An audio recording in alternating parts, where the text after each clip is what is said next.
다니엘 11장에서 또한 남방과 북방 왕이 등장하고 그리고 그 둘 사이에 전쟁이 일어나는 것들이 알렉산더 제국 사후에 알렉산더가 죽은 이후에 네 나라로 나눠진 그 나라들 중에 프톨레미 왕조와 또한 셀류커스 왕조가 계속해서 전쟁할 것이라는 이야기이죠. 그로 인해서 백성들은, 특히 하나님의 백성들은 고통을 받고 어려움을 당하는 상황들입니다. 그런데 문제는 그것이 문제가 아니라 그것은 더 큰 환란이 일어나기 전의 모습이지 그것이 환란의 끝은 아니라는 것이죠. 더 큰 환란이 일어나게 될 것입니다. 더 큰 환란은 오늘 본문 1절의 말씀을 이렇게 기록하고 있습니다. 함께 읽어보겠습니다. 그때 내 민족을 호위하는 큰 군주 미가엘이 일어날 것이요 또 환란이 있으리니 이는 개국 이래로 그때까지 없던 환란일 것이며 그때 내 백성 중 책에 기록된 모든 자가 구원을 받을 것이 구원을 받을 것이라. 그때는 언제입니까? 큰 환란의 때, 종말의 때라는 것이죠. 즉 아직 일어나지 않은 커다란 종말의 때가 있다는 것입니다. 그런데 이 대환란의 때가 절망의 자리는 아니라는 것이죠. 뭐라고 기록되어 있습니까? 그때 내 백성 중 책에 기록된 모든 자가 구원을 받을 것이기 때문이라는 것입니다. 즉 그 환란을 두려워하지 말라는 것입니다. 하나님의 백성들, 구별된 삶을 살아가는 사람들은 구원의 손길을 받을 것이기 때문이라는 것이죠. 그런데 그 구원의 손길들이 어떠한 모습으로 나타나는가? 우리 2절 말씀 함께 읽어보겠습니다. 2절입니다. 땅의 티끌 가운데서 자는 자 중에서 많은 사람이 깨어나 영생을 받는 자도 있겠고 수치를 당하여서 영원히 부끄러움을 당할 자도 있을 것이며.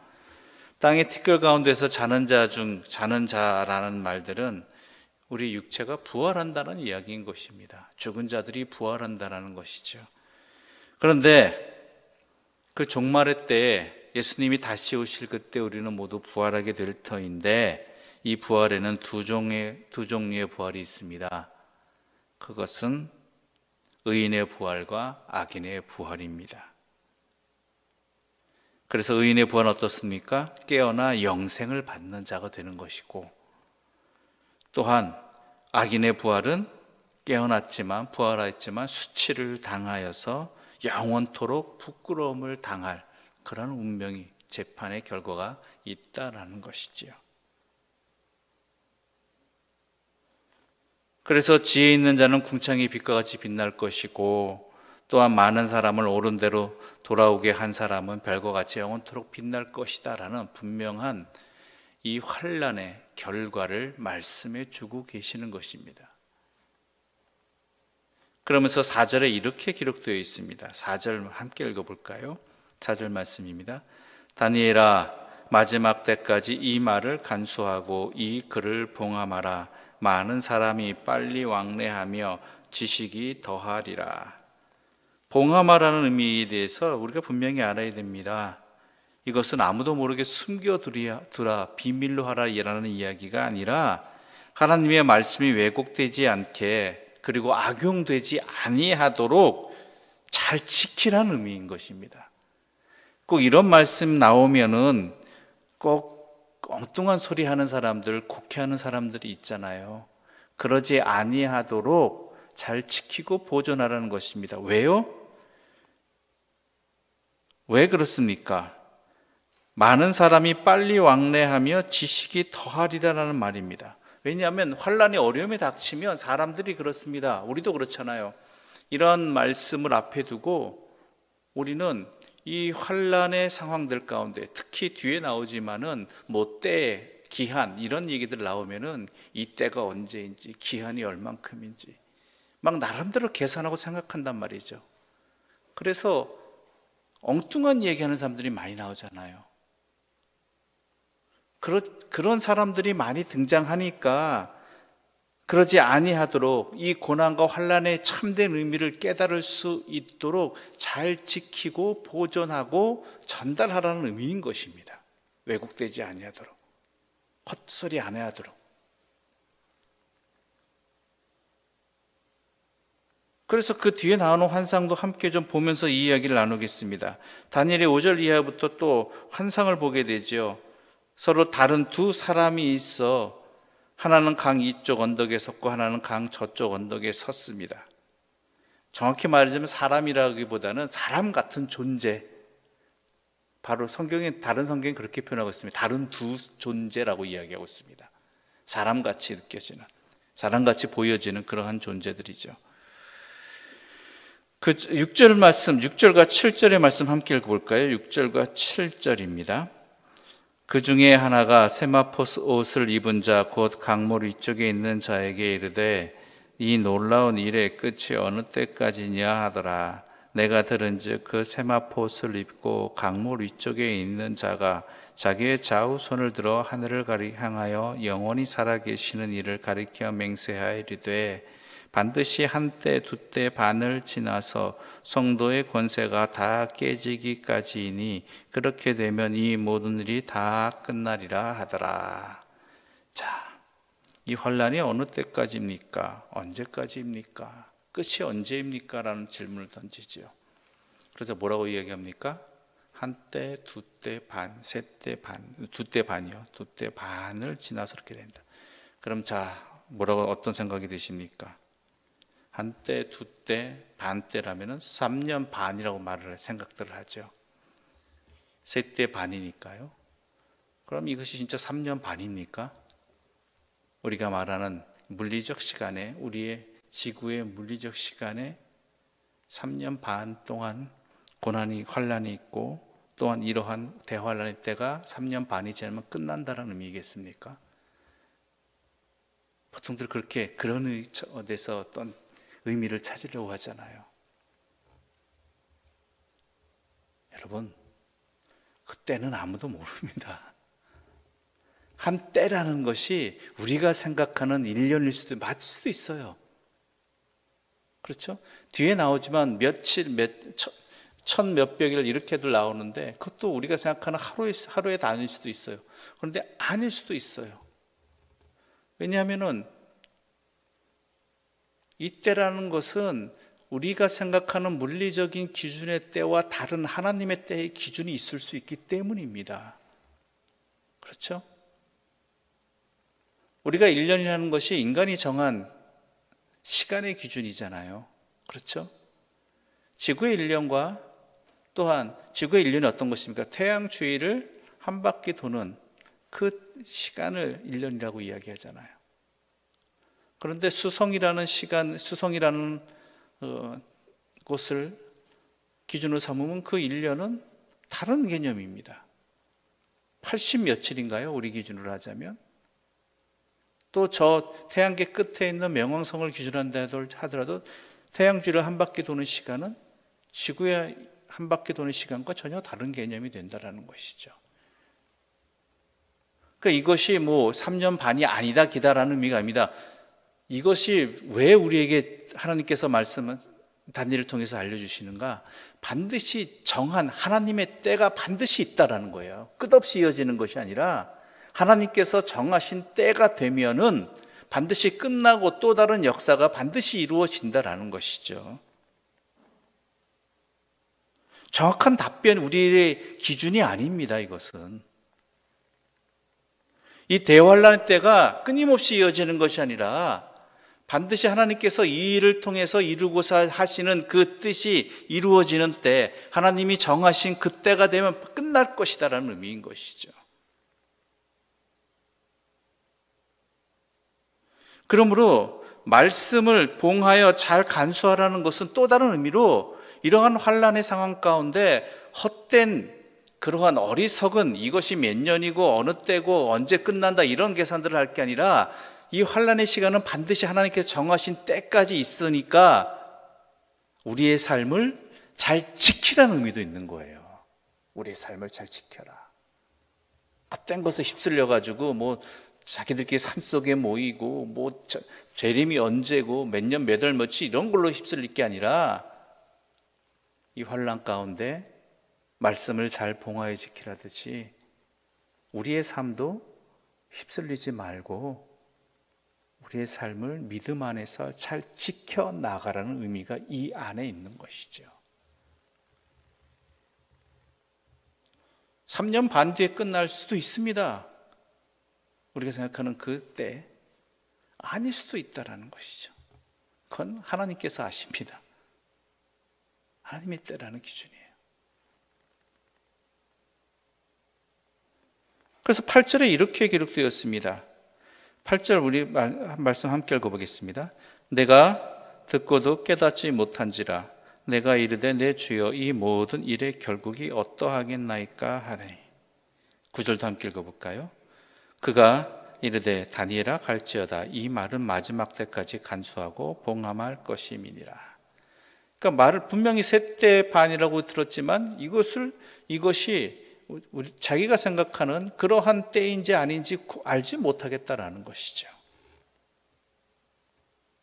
그래서 마지막 때까지 간수하고 봉함할 것이라 하면서 10절의 말씀 이렇게 말하고 있습니다. 10절의 말씀입니다. 함께 읽어보겠습니다. 많은 사람이 연단을 받아 스스로 정결하게 하며 희게 할 것이나 악한 사람은 악을 행하리니 악한 자는 아무것도 깨닫지 못하되 오직 지혜 있는 자는 깨달으리라. 즉 이때 무엇을 해야 되는가가 중요하다라는 것이죠. 이 환난의 때 어떻게 해요? 두 가지 반응이 나타나는데 대표적으로 하나는 지혜 있는 반응이냐 악한 반응이라는 것이죠. 그 환난의 때 악한 자는 여전히 악을 행하고, 그런데 그 환난의 때 지혜로운 자는 어떤 사람이에요? 연단을 받아서 스스로 정결하고 희게 하는 시간으로 삼는다는 거예요. 그게 지혜로운 자예요. 이것이 언제 끝나나 저째 끝나나. 학창시절에 보면은 이런 친구들이 있습니다. 뭐냐면 시험 날짜가 다가와요. 그러면은 며칠 남은 날을 계산해요. 그래서 이때는 뭐 하고 이때는 뭐 하고 열심히 계획을 세우죠. 계획 세우다가 시간 다 보내요. 그 다음에 또 다시 계획을 세워요. 허송 낭비한 시간 있잖아요. 그래서 날짜 카운트만 세고 때는 100일 전, 90일 전, 뭐 한 달 전. 여러분, 시험 날짜가 정해지고 시험 날짜가 다가오는 것은 무엇을 하라는 거예요? 며칠 남았는지 계산하라는 것도 의미가 있겠지만은 그때 해야 할 일을 하라는 거예요. 며칠 남았는 시간 계산하고 있고 계획 세우다가 다 보내라는 것이 아니라 뭐예요? 시험을 준비하고 공부하라는 것이잖아요. 그때 방 정돈하고 청소하고 있고 또한 시간표 세우다가 또 시간 다 보내가지고 또 다시 계획표 세우고 이러는 의미가 아니잖아요. 실제로 해야 할 일을 하라는 의미잖아요.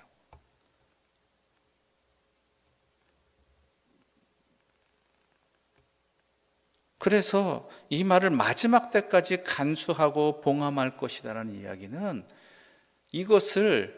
이때를 이러한 시간들 고난의 자리 속에서 지혜로운 자답게 자신을 연단하는 기회로 삼고 자신의 삶을 하나님께 돌이키는 기회로 삼아야 되는 것이지, 날짜를 세고 있거나 아니면은 그 고난의 자리에서 도리어 하나님 원망하고 하나님의 사람답지 않은 악한 길로 빠져들거나 그러지 말라는 것입니다. 뒤에도 날짜가 나오잖아요. 1290일을 지낼 것이고 1335일에 이르는 그 사람은 복이 있으리라는 거예요. 기다려서 1335일까지 이르는 하나님의 정한 때까지 그 믿음의 자리를 지키고 지혜롭게 행동하고 하는 사람은 하나님께서 정하신 그때가 반드시 올 것이고 그런 사람들은 복이 있다라는 거예요.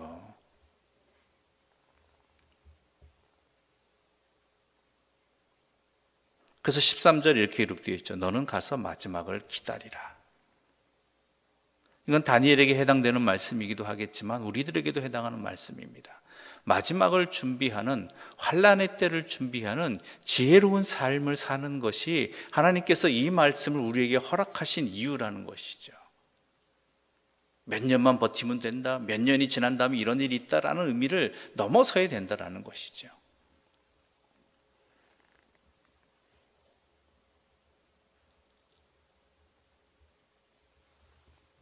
우리 각자에도 현재 어려움들이 있습니다.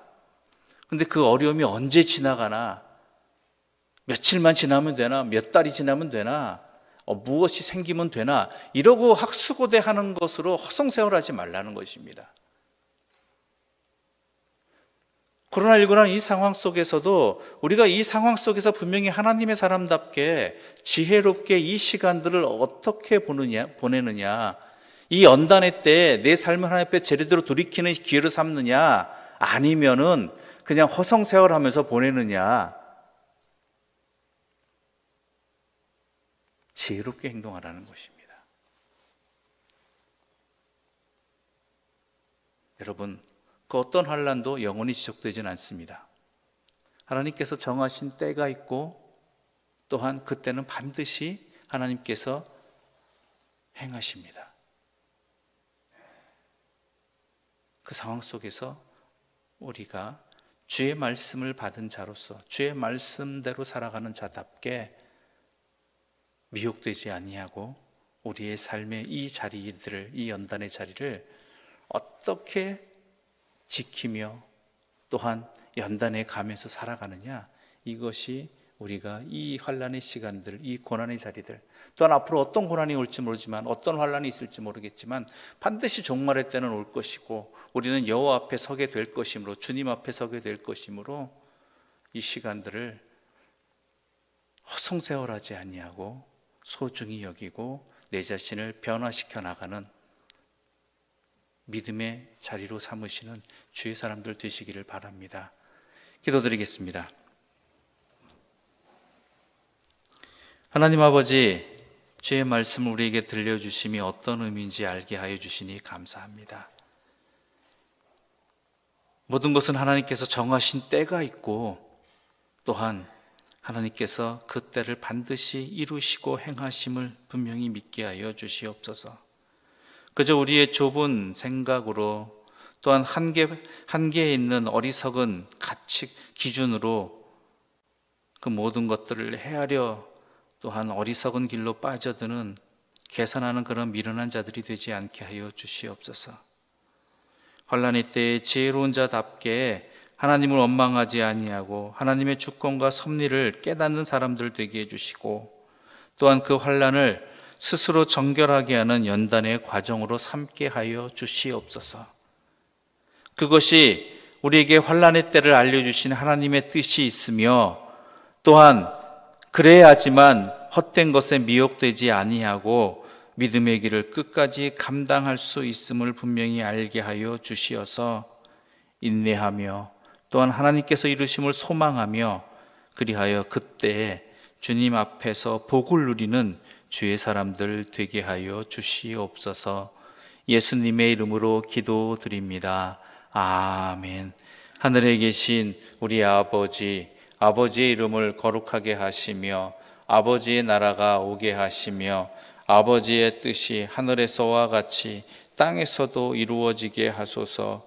오늘 우리에게 일용할 양식을 주시고 우리가 우리에게 잘못한 사람을 용서하여 준 것 같이 우리 죄를 용서하여 주시고 우리를 시험에 빠지지 않게 하시고 악에서 구하소서. 나라와 권능과 영광이 영원히 아버지의 것입니다. 아멘.